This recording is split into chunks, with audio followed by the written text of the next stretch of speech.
Hey everyone out there, welcome back to another episode of Comic Book Weekly. Guys, if you're watching on YouTube, welcome back. And if you're listening to this on the podcast, welcome back as well. I am Mike Spider Slayer from the YouTube channel Comic Book Corner 2.0.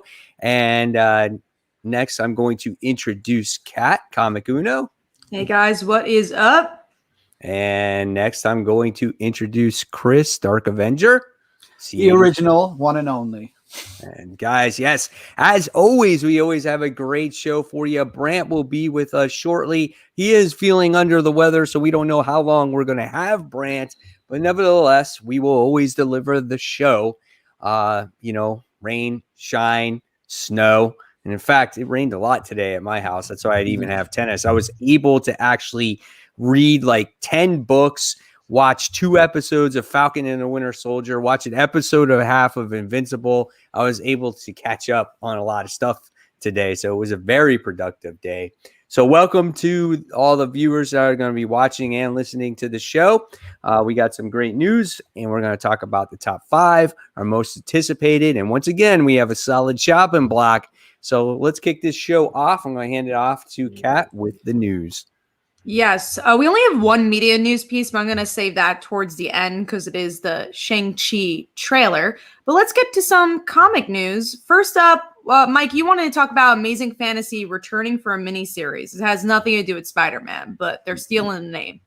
No, but I do think that they have some of these characters that are going to be involved with the Amazing Fantasy series. Like I think Black Widow is going to be in it. I think Spider-Man's actually going to be in it too. There's a couple other characters that are going to be in it. And I found out that the person that's going to be writing this, or the creative team that's behind this, is the same creative team that is doing Erratic. So that's, oh wow, yeah, that's okay. Kind of interesting also. So I was like, yeah, this could be kind of cool, to see what stories they're telling, kind of going back in time and whatnot. So I think this could be actually a fun little mini series to read. If it's the same artist, I might give the first issue a shot. That's kind of interesting. Yeah, the art looks pretty good for it. All right, maybe I'll give it a shot. Yeah, I sold you on it. I like looking at all the new number 1s lately just to see what the book's about. So I'll probably end up looking at it regardless. And I love good artwork. So. All right. Well, next up we have, Brant marked that down. So I'm going to save that for now. We have, Brant has marked down a lot of stuff. All right. Well, I guess we're going to have to do this one. Huntress and Signal are getting one-shots. So it looks like they're going to be spotlighting a couple of Bat family heroes in the new Batman Secret Files monthly series. Huntress I'm interested in only because we're getting a lot of her in Detective. So I might read that one. We'll see. It depends on which character they spotlight, but there's too many Batman titles. I love Batman, but this is a lot now. We're getting multiple titles of, Huntress now. So, and then DC has such little titles. It's really noticeable that there's only Batman titles. But these are one-shots, right? And so it's just Huntress and Signal. And it's for now, yeah.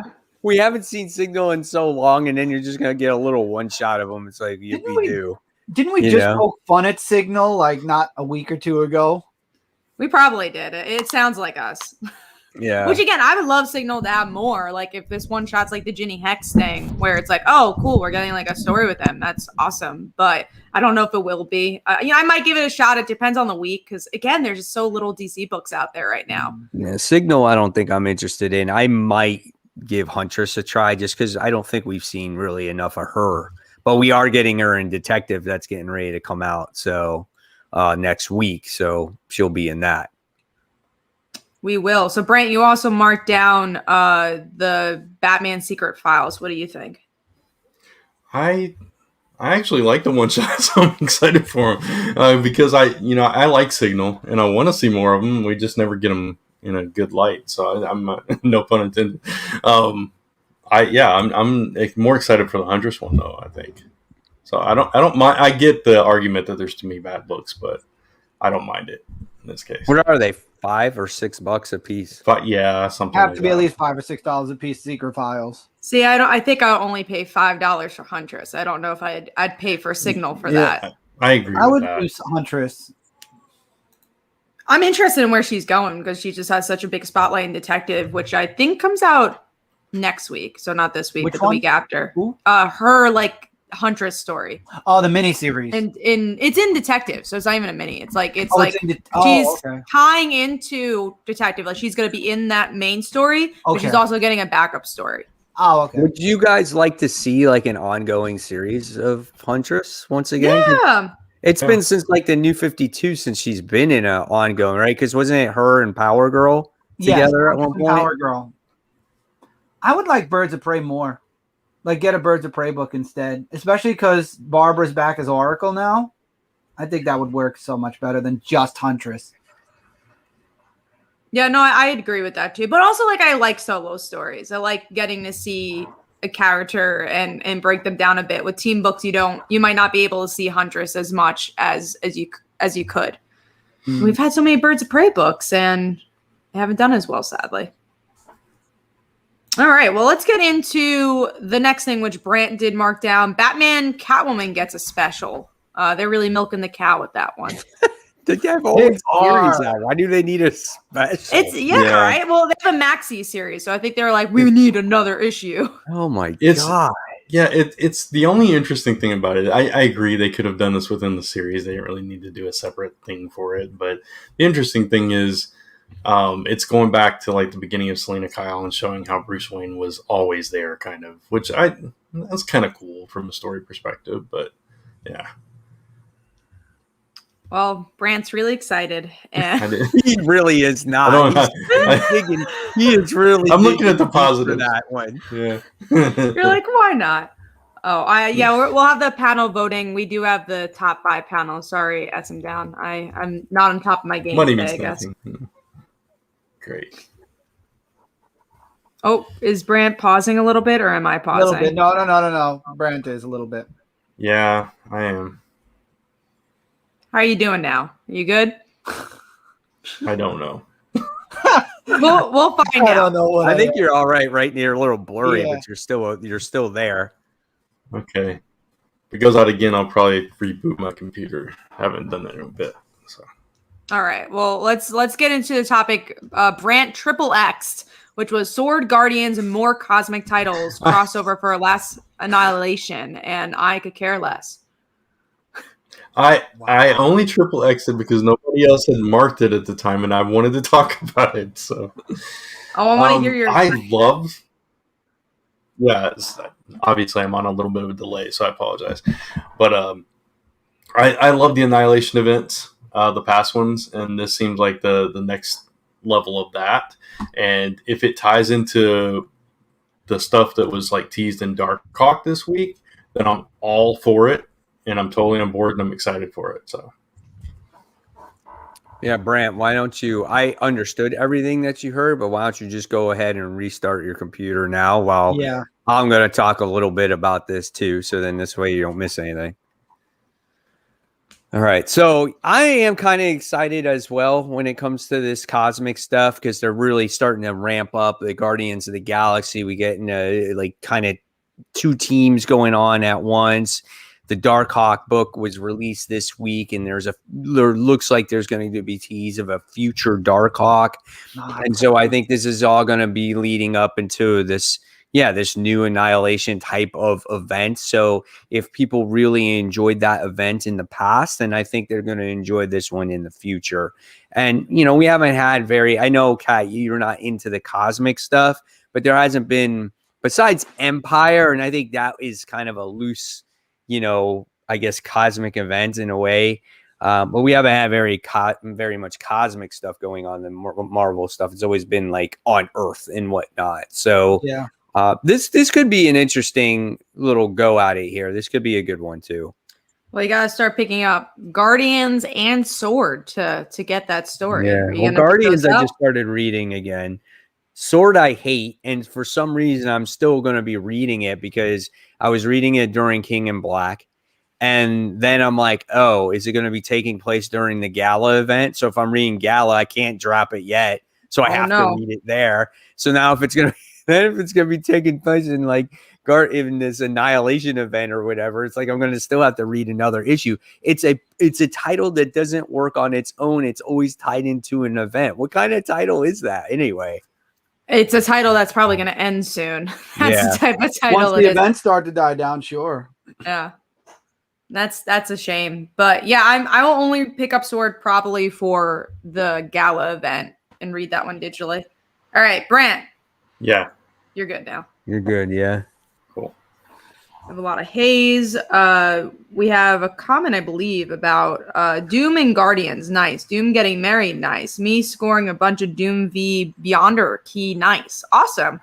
Cool that you got some keys for that.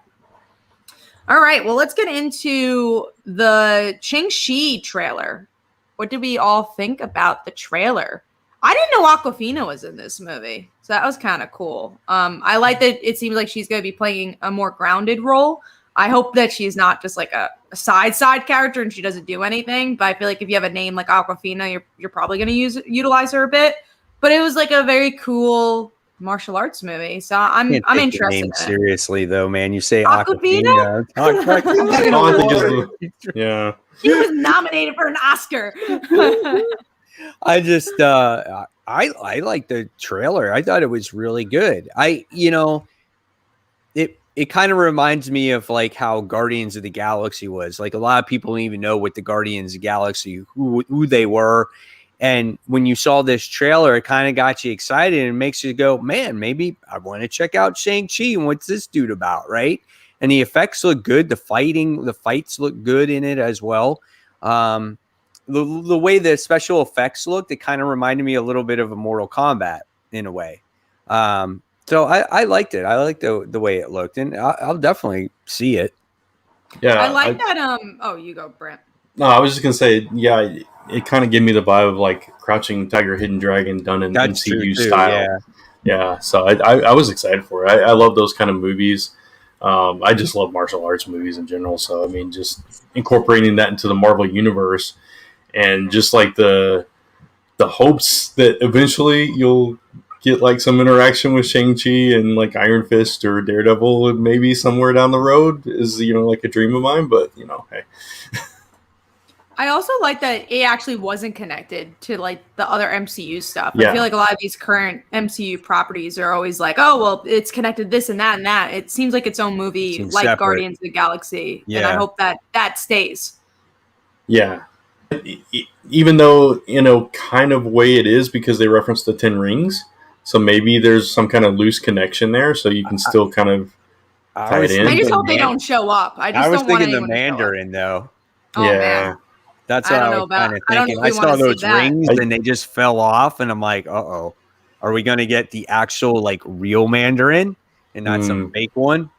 We'll see. I can't believe that movie's coming out soon. I just feel like, and also, like, SpiderMan's coming out soon. I feel like we've been waiting so long for these movies, and they're kind of finally here. And we still haven't got Black Widow there, though, so we still have to wait a couple of months for that one. So that's the Shang-Chi trailer. Now we're going to move on to the two big comic news pieces, which first up is the new XMen roster. So this is the Jerry Dugan new X-Men. And this is interesting because we have Laura. We now know that Polaris is the new character for who we voted for, or at least the people voted for. We have Sunfire, Cyclops, Marvel Girl, which we already knew. I think I mentioned X-23, but yeah, X-23 was definitely the big surprise.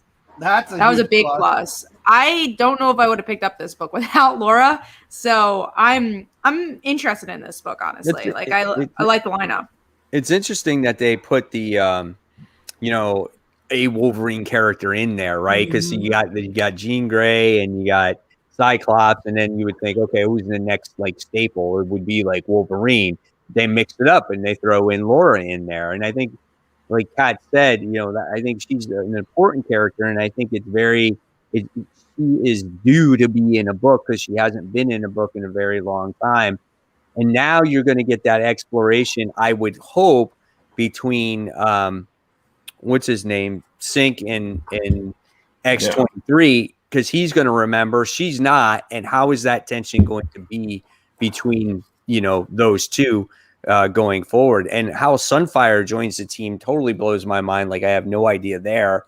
And Polaris, I voted for her. I wanted her in there just for the whole XFactor reason. I think she's a cool character. So get her out of the XFactor book, get her into the X-Men book. And I think overall, I think it's a pretty solid team, and you get Rogue in there as well. So it's strong, and this gets you back to hopefully of a real X-Men team where there's some really decent storytelling there. So I don't know. We'll see. And that's why I don't mind there being another X-Men title, just because this does seem like it's going to be an X-Men superhero book. It's out of Krakoa. It's back in New York City. And that kind of excites me. Yeah. Same here. It feels like a classic X-Men style team. I mean, you got all your heavy hitters, and even though some of the people are different, it's like we've never had like Laura and Sync on like the main team like that. So that's really cool. And, Sunfire is a throwback too, because he was one of those replacement X-Men, right? Back in Giant Size with Nightcrawler and all them. And so, it's going to be a cool team. I hope the stories are good because I'm excited for it now. I like the team. I like the creative team. I like that they're back in New York. It's probably going to be my favorite X-Men book by the time this comes out. I mean, you got Pepe Larez on the artwork, so it's going to look good. I just hope, Duggan has a good story in place for it, Right. Because we obviously we're definitely got rough spots around the edges when it comes to Marauders right now, and rough spots when it comes to a Cable as well. And then we got a super chat on here from Trent. Yeah, that's awesome. Thank you so much. Says, what's everyone's polls for tomorrow? Just 6 books for me this week: Carnage, Trials of Ultraman, Power Rangers, Ultra Mega, and Nightwing. So any specific? I see a trend there. I see a trend because there's a lot of Power Ranger-esque things, because you have Trials of Ultraman written by Kyle Higgins, then you have Power Rangers, and then you also have Ultra Mega. Seems like a Power Ranger type book as well. Yeah, absolutely, yeah. Nightwing for sure. I'm looking forward to. I love the variant, I think, for this issue. Yeah, so at the end of the show, we always do like a most anticipated. So we talk about some of the books we're picking up, but that's some of those are. I mean, definitely Nightwing is on my list for sure. Nightwing, I can say I'll say that it's my number one on the list as well. Yeah, I'm excited for that. And Haley, the 3-legged dog, right? That was her name, right? Yeah, Haley. Yeah. I'm excited for that, and then also, I mean, we'll talk about it, but Valkyries is coming out tomorrow, so isn't that an issue? A lot of good books coming out tomorrow. Yeah, issue 1, and it's like back in the form of like the previous Valkyrie series. It's going to be different than the King in Black stuff, so I'm excited because I really like that previous Valkyrie series. Yeah, and speaking of Kyle Higgins, Radiant Black comes out tomorrow as well. So Radiant Black. Yeah, we'll definitely go more deep dive at the end of the show with that. Question for the panel regarding the new X team: pick one, great art or great writing. I'm almost always biased towards art. So which one would you rather? I guess, like, would you rather great art or great writing? It's comic books. You need a nice combination of both, but I think art sells a book when you're in a comic shop and you're flipping through the pages. They're looking at that first. But at the same time, you could see the story also while you're flipping through the art. So it's sorry. I was just going to say real briefly, the art brings you in, the story keeps you. There you go. Brand said, articulated it perfectly. This is a perfect example of X-Men Legends for me, right? So you had Brett Booth on that artwork, and the story for me wasn't the best because I wasn't a fan of all Adam X stuff and all that. And so it's like, as great and as exciting as the artwork is, if you have a story that's just boring and dull and doesn't match up to that great artwork, it's going to lose you eventually. You know? So, but like Chris said, I think you need both pretty much, or at least for me, if there's solid artwork and really good writing, I could live with that. Yeah. But yeah, you definitely want both. All right, let's get into our last unless did anyone else want to talk about X-Men still? Okay. Yeah, last topic, which is our main topic of the show, which is World War She-Hulk, which is going to be connecting to Free Comic Book Day and this whole Avengers Prime stuff. I kind of forgot Free Comic Book Day was like so soon. It's like 2 weeks from now. I'm sure we'll talk about some of the books from there. I'm honestly more excited for like Legend of Korra that's coming out through Free Comic Book Day than like these Marvel stuff, but I have not been reading Avengers. None of us have been liking Avengers. And honestly, one of the big reasons I did not like Avengers from issue 1 was the treatment of She-Hulk. So it seems like they're just going straight down that route of like, oh, she's just a regular Hulk. And I don't know if I really care. So I'm not that excited for this. I'm not either.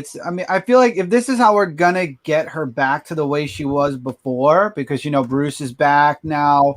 The whole, I don't know. I feel like if this brings back our She-Hulk, the one that we are used to seeing, then yeah, this event is worthwhile. But is it going to bring me into Avengers? I'll like the end game if that's what we're getting, but I don't, come on. I mean, we all know World War Hulk did really good, but is it going to work for She-Hulk? Do any of us really think this is going to work for She-Hulk unless we get Jennifer Walters back at the end? The weird thing is, I mean, Jennifer Walters is such a rich character that I don't know why they even went down this route with her to begin with. It kind of blows my mind that that's the route that they took with her to make her one of the dumb ravaging Hulks. And we've seen her in a rage before, like Avengers Disassembled. Didn't she rip Vision in half? And so I mean we've seen that before.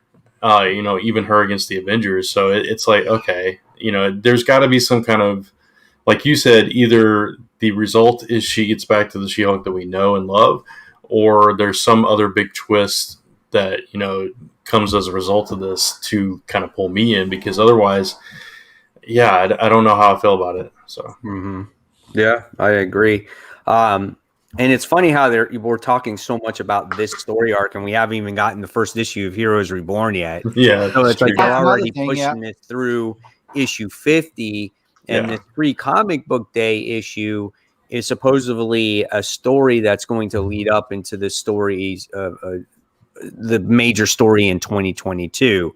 Like, who is the Avengers? I don't know who the Masked Rider is. That's from how many years ago? Yeah, that's true. Like, we still don't know who he is. Yeah, we were so excited for that. I forgot about that. Holy Who's crap. that guy? Yeah. But I agree with you, though, when it comes to Jennifer Walters. I just feel like it felt like she was dealing with her issues after a certain situation, and then when she comes back to Avengers, she's just this big hulking thing. And I felt like Aaron was like, okay, well, let me do this, since we have a mortal Hulk in his own book and we don't have a Hulk. Well, I'm going to just make Jennifer Walters a replacement for him. And I feel like, and I'm not trying to knock him, but I just feel like this was a way to say, I'm just going to write a dumb Jennifer Walters, and I don't have to put much effort into this character.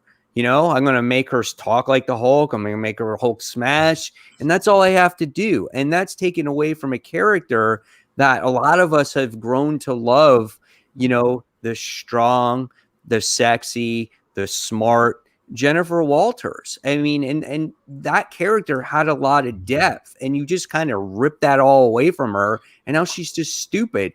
And the way she was drawn in this whole Phoenix tournament was a total nightmare. I mean, it's very frustrating to see that. And now you're doing this storyline. So what do you expect from her? Like, supposedly he's got big plans for her, and it's just like, okay, I didn't know you even had plans for her to begin with. He's like, I want to pick it up. Like, I don't think I want to pick it up. It's just like, I think this was a big thing of like, is Avengers sales low? Because they have Heroes Reborn. They had the Phoenix stuff, and now they need a She-Hulk story. Like, it's just like, none of this is making me like, oh yeah, I got to get Avengers. But it's all rehash from old storylines. Like, we can't come up with our own stuff. Yeah, right? It's almost like they don't know what to do with it. They just keep throwing events at it. Yeah. It's like this whole Phoenix thing was a joke. I mean, no offense. The writing was not good in it. And it's not even about the story and what took place in it. Just the writing was subpar. And that's surprising given, the teams that are on it. So it's like, I don't know. But go ahead, Chris. Sorry. No, I just said mommy because I was thinking Oh. about Thor. Oh.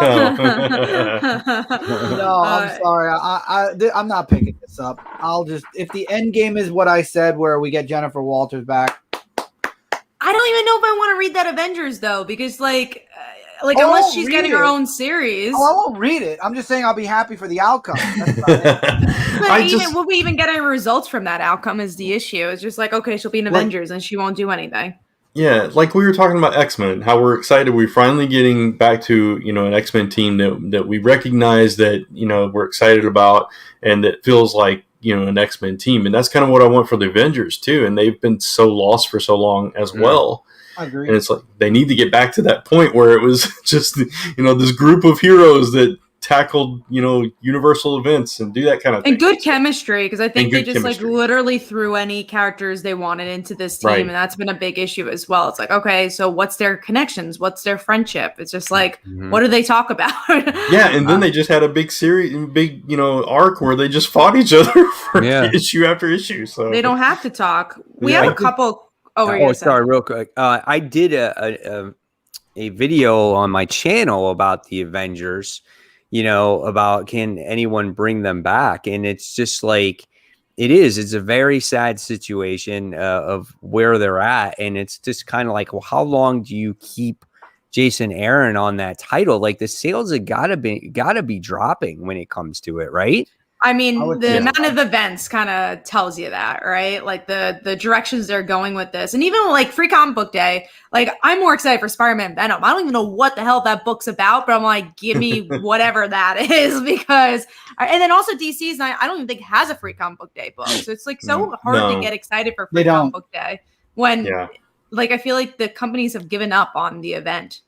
Yeah. Well, I mean, DC's, I think they said they weren't going to participate through Diamond, so I don't know if they're doing something outside of Diamond. They haven't announced anything if they're participating on their own. So, or unless they, like, the only thing I can see them doing is like, here's a digital comic that you can get. And that doesn't help comic book stores. The whole point of Free Comic Book Day is helping comic book stores. True.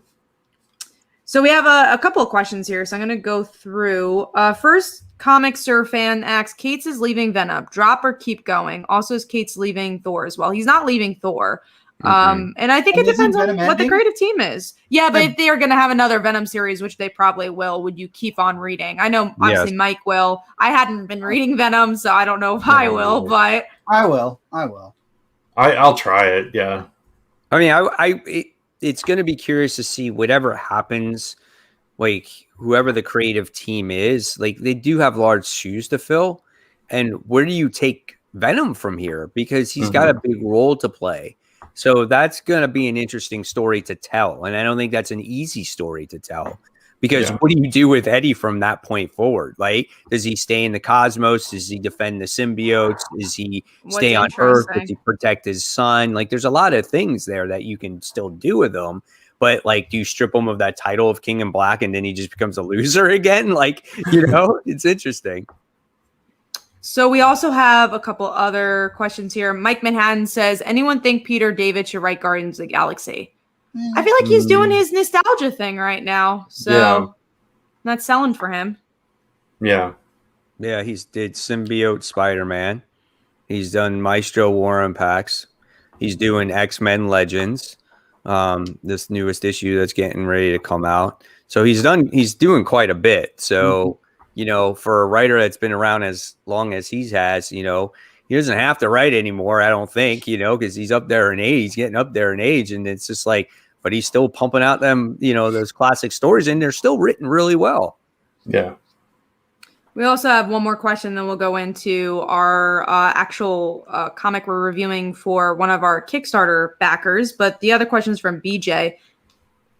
Does the grammar really matter while you're reading a comic book? Yeah. Yeah. I mean, like, it's still like if you're reading a novel, if the grammar is all over the place, you'd say that person's a bad writer if they need to get a copy editor. So, yeah, I think it matters. Sometimes there is poor grammar in comic books, and I'm like, what? Wait, I'm like making sure I'm not being illiterate here for a second, and I'm reading the right thing. Because how sometimes you read a lot of comic books, and you're just like, you're tired, and sometimes you misread things and you go back. And so sometimes I have to check that. But then I'm like, oh yeah, that that's not right. You know, it does happen. It kind of pulls you out of the reading experience when you notice it. And it's like, oh, wait a minute, that's not right, or that doesn't sound right, or look right, or whatever. So I get it, there's one because everyone's human beings, but if it's like a lot, you know, especially it also depends on the company. You know, if it's a Marvel or DC, they have money to spend to get copy editors. So, but no, it definitely mattors.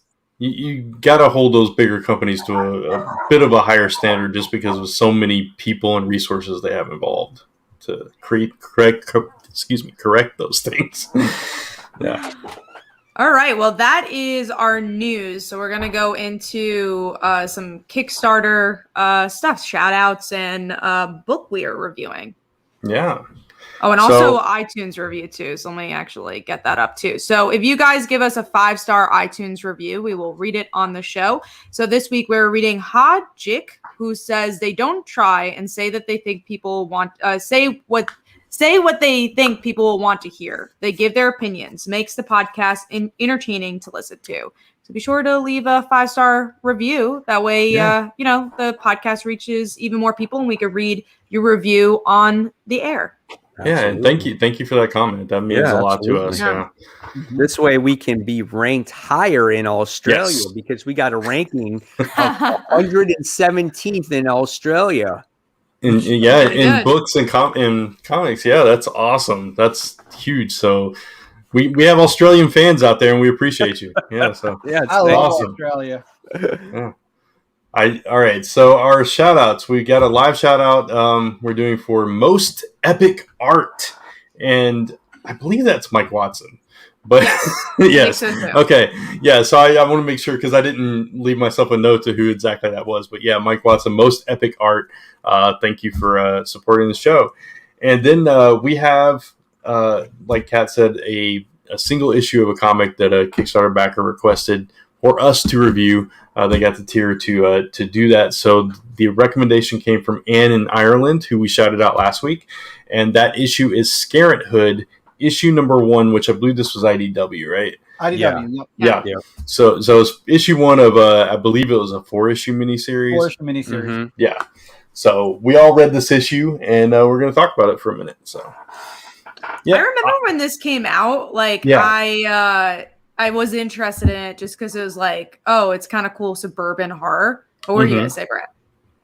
No, I was just going to go into it. So yeah, that's fine. I remember it coming out too, and I'm not usually drawn to horror, so it fell off my radar. But I'm actually kind of glad I read it. I enjoyed it, and I would probably read it. I mean, it had a creepy element to it. It takes place in Ireland, which is quite interesting. So the way everyone talks in there, they have a different way of saying things. So that kind of throws you back a little bit if you're not used to it.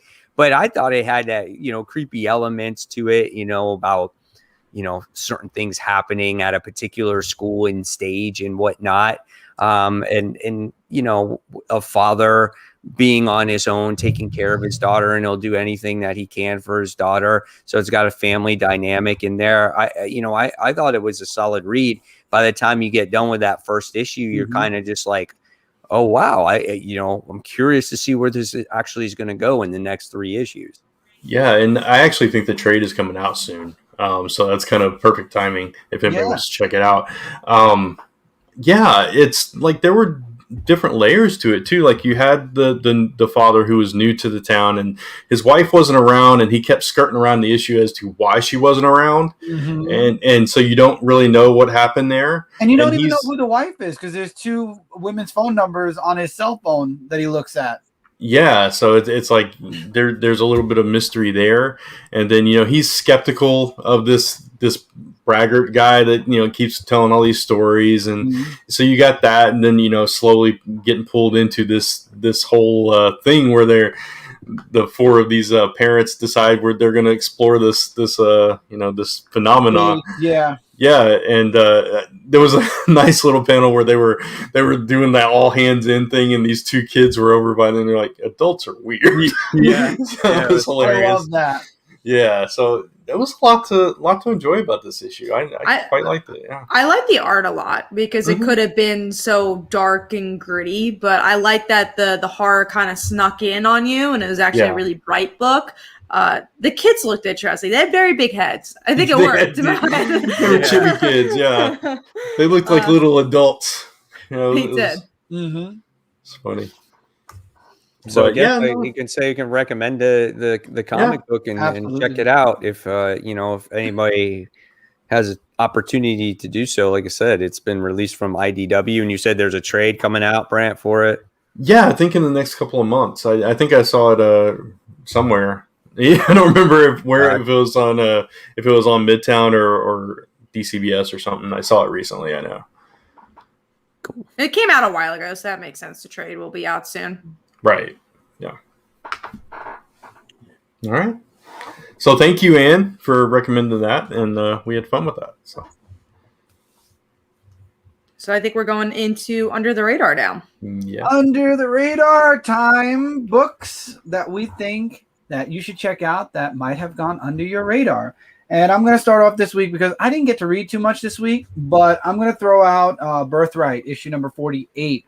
I enjoyed this issue because Mikey went looking for his brother Brennan, and we actually get to see a returning character from, I believe, was it the second arc, Brant, or was it during the first arc we got introduced to this woman? I forgot. Honestly, it had been so long I don't remember. I don't remember either. But it's a returning character who apparently Brennan did go to, and they were close, very close. Yeah. And Mikey finds out where Brennan is. Brennan's dealing with this magical, I forgot the Lotus, was it? Was it Lotus? Yeah. And there's this big monster fight, and Mikey gets involved. I love the flashback where Mikey broke his toy, and it kind of goes full circle because he rebuys it again because he sees it in the window. And Mikey just lets his big brother, even though he's not his big brother anymore, do what he's doing, and he just stands back and lets him, because he got involved and messed things up in the beginning. So he said, okay, you do what you're doing. And then he tells Brennan he wants him to come back. Brennan mentions he knows where the parents are and how to get him back. However, it's going to be at a great cost. What is that cost? There's 2 issues left to find out. So, yeah, this was a much stronger issue than the past few, and it got me excited for the conclusion of this. And that cliffhanger as to about the parents and the cost and all that. It's like, okay, we're finally getting into the meat of this conclusion. So I'm excited now. But yeah, it was a fun issue, this one. My wonder is when they do find the parents, if the parents are going to be a lot older. Because if you remember, Mikey disappeared only for a couple of years and came back an adult. Yeah. How long has time passed already in Tyrannos, and how old are the parents now when we finally find them? That'll be interesting. But that's, I guess, a story for another 2 months from now. Anyway, moving on. Brent, what was your Under the Radar this week? Mine was Power Pack number 5. Last issue, sadly. But I really enjoyed it. This was such a fun issue. And you had the conclusion of their battle against the wizard, and Wolverine got involved, and they had like this whole plan where Wolverine dressed up as his evil twin Wolverine and staged this whole fight because the kids didn't have their powers and they needed to get them back. So they staged this whole fight for the media, and Wolverine helped them out to look like they were still powered up. And it was hilarious and fun. And it's a rare side of Wolverine you don't get to see. And all the kids had their shining moments throughout it.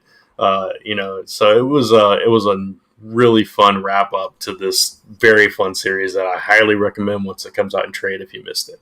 It's very Saturday morning cartoon, which I really liked. It was, and it was definitely a side of Wolverine, like the whole wrestling thing. I definitely thought of you when of course. that came up, and I was like, that's going to be in his panels, and it was. Yep. And but everyone had a time to shine. I like the ending with Katie, like kind of telling her parents, but not. It's like, oh, maybe I'll give this to you one day. It was just such a fun series. Even if you've never read the Power Pack before, I think it's something that's really easy to get into. And we don't have enough of these comics, just to not even shut your brain off, because I think there's still a lot to think about and a lot of good character work, but it's also just very popcorny in a lot of ways. And I had a blast with it. It's totally relatable, totally new reader friendly. You don't need to really know anything going into this. So I had so much fun with this book. So me too. I wish there was one of my more. favorite miniseries of the year thus far. Oh, absolutely. Yeah. All right. Mike, what was your Under the Radar this week? Before I get in my under the radar, I think we got a couple questions here. So first one we have is from BJ. He goes, "What do you expect from known characters and a completely new character if you follow me?" So basically, he's asking, what do you expect from like SpiderMan, and then what do you expect from like a new character that you never even heard of? Well, I guess from an old character, I guess you expect the old character to kind of be in character, right? Yeah. Not make them completely off the wall. Yes. And then with a new character, him or her, you want to make sure that you continue to develop the character, make the character interesting, so you want to follow the character. For example, like the characters in Children of the Atom, right? We will definitely get there. We'll talk Oh, about yeah. that. But that's kind of like what I'm talking about. So we'll talk about that in a little bit. And then Serenity asks, does anyone know if Stillwater is on hiatus? Could just be bad sense of time, but I feel like it's been forever. Yeah, it's in between story arc right now. So Yeah. it's coming back next month because that was Right. my list for next month, and it's coming out. Yeah. So that's that.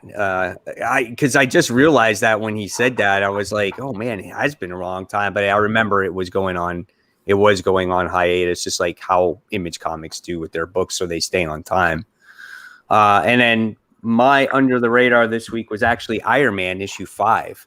And I love how in this issue, you didn't see Tony Stark at all in this issue. Then the end is they even said, "Where's Tony?" Yeah, Where's his book? Where'd he go? You have no idea where he's at. But this is a Patsy Walker issue because if there's anybody that can try to stop Korvac, it's going to be her.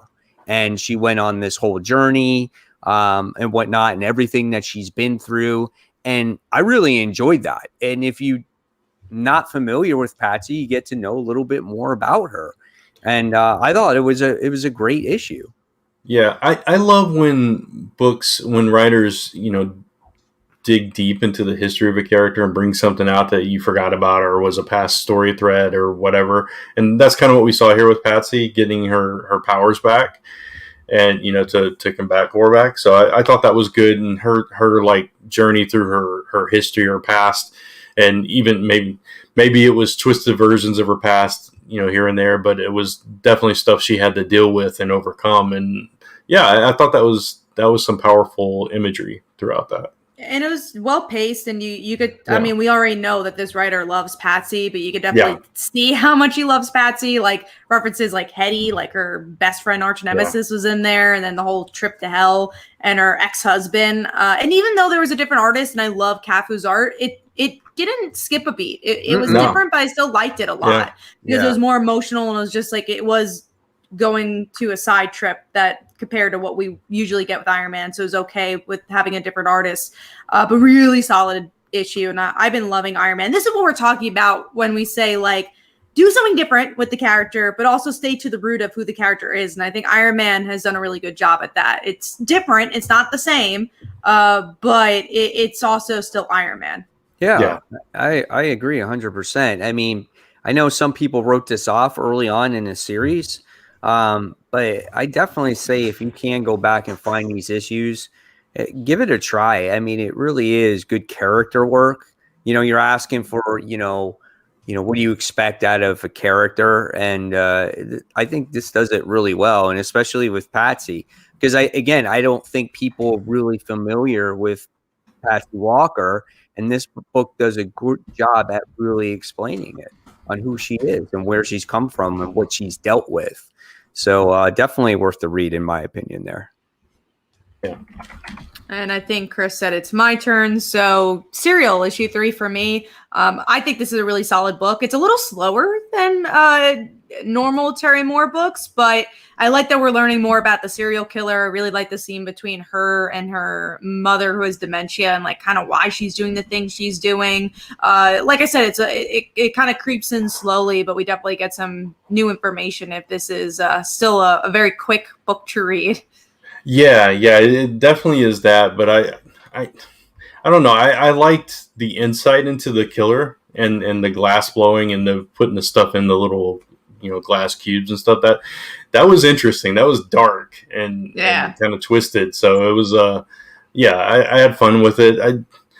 I agree with you. It's kind of a slow burn, and it's been enjoyable, but it's not grabbed me as much as some of his other work. I agree. Yeah, it's better than 5 years, in my opinion, the previous series. No, I agree with that. And I love, is it Zoe? Is that her name? Zoe, yeah. Yeah, I love her. She was the best part about 5 years for me, and that was my introduction to her. So yeah, I'm enjoying her in this book. Yeah, we'll see where it goes. But if you guys have not read Terry Moore's stuff, it's a black and white book. It's an indie series. He does it all himself, and I definitely go support books like that. All right. So that was Kat guessing. I heard from the other room. Okay. So that's under the radar. That's under the radar. So now we head on to big books. I'm excited for these two because I think we're going to have all different opinions on the next two that we're going to talk about. So. Yeah. So just to let you guys know, there are spoilers. So if you have not read your books, I'm not going to tell you to read them now. You're just going to have to just read them later and deal with the spoilers. And you're going to say, wow, why haven't I read this earlier?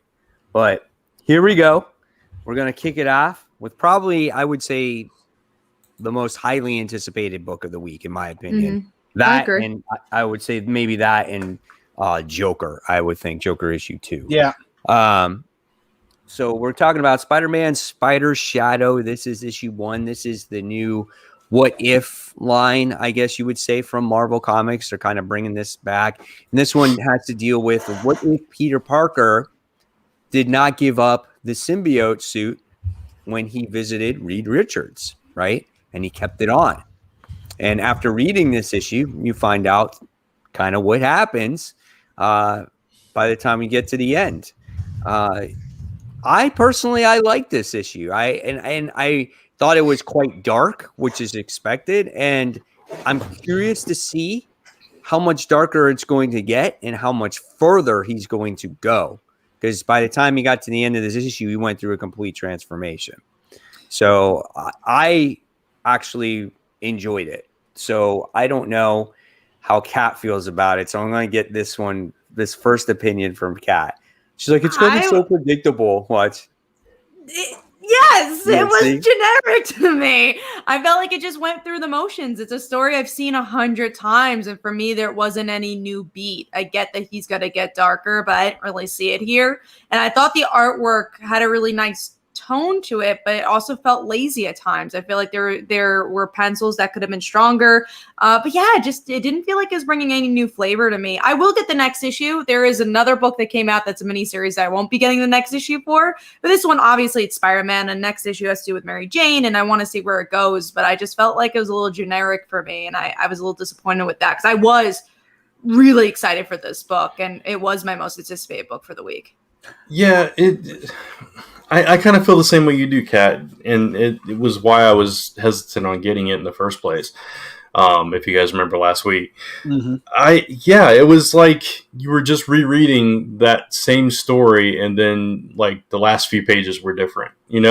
So that's kind of what it felt like to me, and so I wasn't totally hooked with the change, but it is cool to explore different ways life can diverge if a choice is made differently, that kind of thing. So, I mean, in that respect, it's interesting. And I probably will get the second issue again because of the Mary Jane stuff, but I don't know if it's going to keep me past that. So I'm more on Mike's side. I actually really enjoyed it. I like the whole nightmares that kind of they added to it that kind of mess with Peter a little bit. And the Hobgoblin, poor guy, at the end of the story. I like the new way they made him look like Venom, or his version of Venom. Yeah, it was different. I like that. Yeah, exactly. So I'm definitely in for this mini for sure. I mean, you can see obviously why Peter lost it to change to that point to begin with, right? So that was the important thing there. I think what I liked about it, like Brant said, though, was that one moment, that one instance where he's like, Spider-Man or Peter, leave this here. Let's check it out. And he's like, no, I don't think so. And right there and then, you knew that's where things will start to change from that moment on. So, like Brant, you said you liked the ending because it deferred a little bit. So, I think obviously this first issue, you're going to see the very similar story that we've seen in the What If original, right? So now we're going to see how he goes down this rabbit hole, and I think that's that's what I'm interested in. I knew what I was getting in the first issue, but in the second issue, like you said, we got Mary Jane, and then we got the next one after that. So where does it go from there? I guess that's the curious thing. I'm just glad they didn't make him a generic Venom. Like he became Venom, like Eddie Brock Venom. He has his own version of the Venom suit. Oh, sure. Yeah, the look was definitely good. The thing I hope happens is the layered conflicts, because one thing I didn't like was that everything was like, all right, he pushed Mary Jane. It's like, what? Like, that was so weird. He's just like violently pushes the person he loves, and I didn't really like that scene. And I feel like there is nuance. I'm not saying you can't be angry at your loved one or have a fight, but like make it more layered. Don't just make it violent. Yeah, and also it's Peter Parker. He's not Eddie Brock, so don't just make him okay. Now I'm a bad guy. You know what I mean? He's still got to be Peter. One. Yeah, exactly. He's still got to be Peter underneath all that. Yeah. No, I agree. 100% agree with that one. So, and Serenity says, I'm very interested in what other characters they will focus on for this new line. Fingers crossed for some X-Men. I would love a what if in Dawn of X, what if Destiny came back? So, I mean, you can touch on anything. Obviously, Spider-Man's always going to be like the main character in a lot of these stories. Are they going to follow the numbers, or is it going to be like a miniseries from like 1 to 4? I think they're going to keep doing miniseries. Yeah, it's not going to be like what if thing. X-Men, what if Captain America, what if 1 through, because it's all miniseries. Which is better, because if you want to get Spider-Man, you could get Spider-Man, and then, I don't really like Captain America, but then you could get Black Widow, let's say. Right. Yeah. All right, so that's that one. So let's talk about Batman the Detective. This is issue 1. I know a lot of us are expecting this one because obviously Tom Taylor's attached to this book. He just wrote Nightwing, which is a fantastic first issue to that. And so here we get the Batman book. Unfortunately for me, this one fell a little bit flat. It was a very forgettable. Me too. Very many comics this particular week, right? I mean, it's so. You go, Brian. No, go ahead. Go ahead. It's so difficult because it didn't seem like Tom Taylor. Like it felt so generic. It wasn't character driven. It was very plot driven. And then by the end, you have this one only interesting last page, which is like, someone's undoing the crimes I tried fixing. Yeah. I'm like, that's fine, but I'm like, I didn't care about Batman. I didn't care about any of the supporting characters. I didn't really like the artwork. I definitely get the vibe they were trying to go for, but it was not Tom Taylor to me. The vibe I felt with the artwork, at least, was Frank Miller Batman. Yeah, it was a very Frank Miller vibe. Somewhere between Miller and Romita. Yes, Miller and Romita. Yeah, and no. And it goes back to that there's so many Batman books. Like, why do we need this miniseries? What's up with Bruce's haircut? What's up with Bruce? What's going on with man? Jesus. I mean, I don't know. I wanted to like this a lot more than I did. Obviously, I think we all did. I like that there. Squire was the surviving. The Robin that survived, kind of, and there's that whole thing going on. Dick would have survived. and I like the like you said, the little twist at the end cap, but I don't know if that's enough to keep me interested and pulled into this. So yeah, it was a little bit generic. I agree. And he made it a point too. He's like, I've done this for no reason, and I've only helped the people that I could have helped directly. And then it just happens to figure that at the end of the book, it's like they're undoing all the people that I saved in my life. It's just that's what the story's about. That's why you left to begin with. That's exactly how I hear Frank Miller's Batman in my head. Right there. That was perfect. It's funny. So disappointing. So are you guys, I know we'll be talking about it later, but are you going to try out the next issue? Yes. No. I'd rather try out issue 2 as I'd rather try out issue 2 as Spider-Man than pick up this one. Yeah, I'm on the fence with it. It'll depend on the week, I guess. Me too. I'm on the fence about it too. It's only 3 issues, I think. Hmm. I'm kind of on the fence because I'm like, I am reading enough Batman books. Do I need another one? You know, but then it's like, well, what if the week comes out and I only get like 7 or 8 books? Not that happens very often. No, but what if it's like the 5th week of the month or something and there's not that many books out? You know, will I give it another try? That's the thing. Yeah, but all the rest of the Bat books are so much better. Oh yeah. So I'd rather get, and we'll talk about Batman Urban Legends. I'd rather spend my money on Urban Legends than pick up this one, which we'll talk about it. But I was going to say, I was doing my list for next month and I'm getting so many books. So I don't think there's going to be, for you, Mike, you usually get more books than me. So I think you'll be fine with how many books you're probably getting. True. Yeah. All right. So we talked about that one. And let's talk about a book that I didn't read, but I know Kat and Brant read. This was Mighty Morphin. This is issue 6. I want to hear from Brant's opinion because he's new to the Rangers stuff. I need to catch up on this issue. I missed it this week after. And I read the past 3 issues back to back, so I'm like totally invested in it now. I do. You asked me this last week, and I couldn't really answer, but I do think I like Mighty Morphin better than Power Rangers right now. Anyway, so yeah, this issue they're reeling from the revelation that Matt's the Green Ranger and all that stuff, but that's not really addressed in this issue too much. But we learned until the end, and then that's like, okay, what the heck happened in that dome to bring that about? But so it's all about trying to get in the dome, and they're also dealing with the I can't remember her name, but the person from Zordon's planet, and then catching up on the history there. I don't remember her name. Yeah.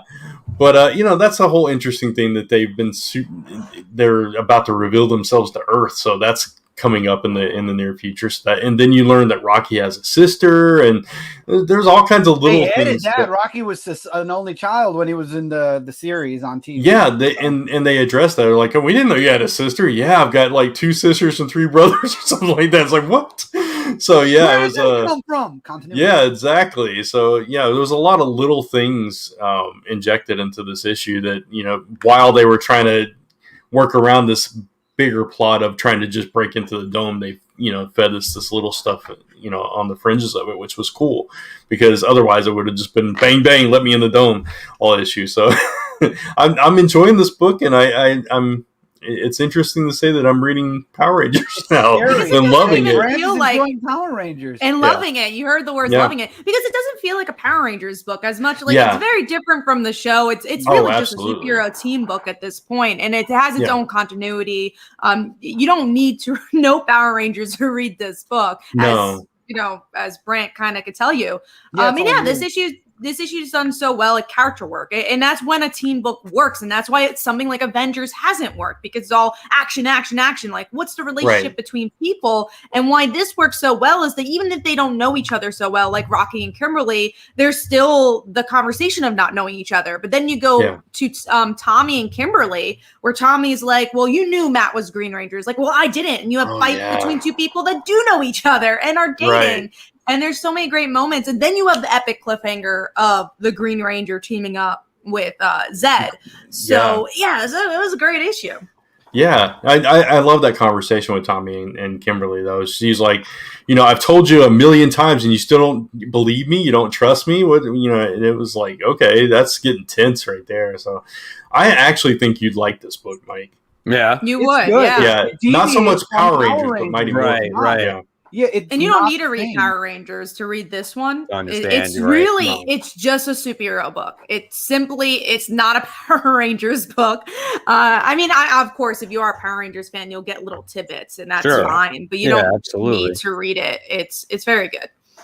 That's good to know. Maybe I'll check it out. Never know. Free comic book day, you could get that trade. Never know. Yeah. Free trade? Oh, thanks.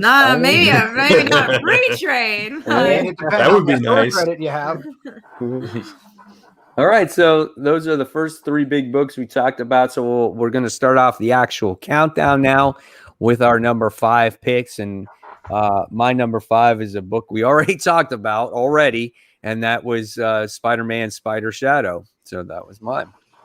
Chris, what was yours? All right, my number 5 is not because of the book, but because I only read one story in it, and that's Batman Urban Legend.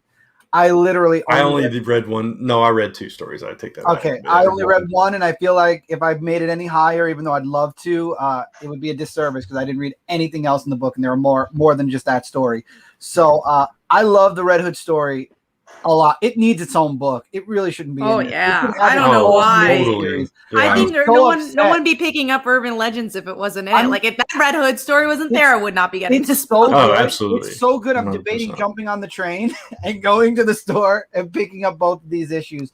I love it. I love Jason. I love the flashbacks with Jason as a kid growing up with his mom and how he pushed that guy down the steps and killed him. I mean, that's Jason. That was dark, but that just feels like Jason. Yeah. And, the fight with Batman, and then how the fight ended with the kid jumping and saying, "No, Red Hood is a hero." It's like, no, definitely a great story. It is a shame, and unfortunately, this is not in my top 5. And I know you didn't read as many books. It's not in my top 5 for that sole reason.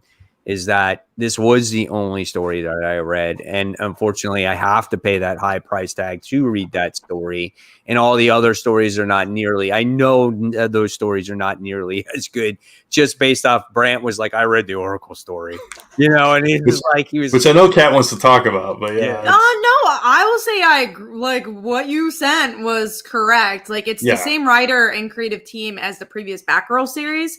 And I really didn't like how that series ended, and I really didn't like it towards the end. So it's the same thing. There's honestly not much to talk about, sadly, because it's just I didn't like it, and I'm so sad. And it's interesting because obviously we're going to talk about Joker later, how well Barbara's being written in all these other books, and then she finally gets her own story, and it's like, oh, that was she's not written nearly the same way. And I just feel like there's not enough people that care about the Grifter and the Batman and the outsider story, right? So I get where they're going with, because you're getting multiple stories for that price tag, and your main story is Red Hood, and but that's why I just couldn't put it in my top 5. The story, like if it was on its own, yes, I agree, it would definitely be in my top 5. It's a phenomenal story.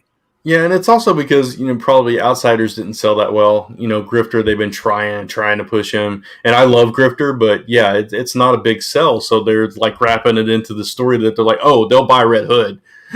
And we are, because I'm not missing that story. Like, I want to see what happens. It's so good. I might wait and see if it comes out as a solo trade, just the Red Hood part. I don't think that's going to happen. I think they're just going to collect it here. But the one thing I will say, and the reason I'm willing to pay the $6, because Jason Todd's so good, but also every single story is like as long as a regular issue is. So you're really getting 4 issues in one book.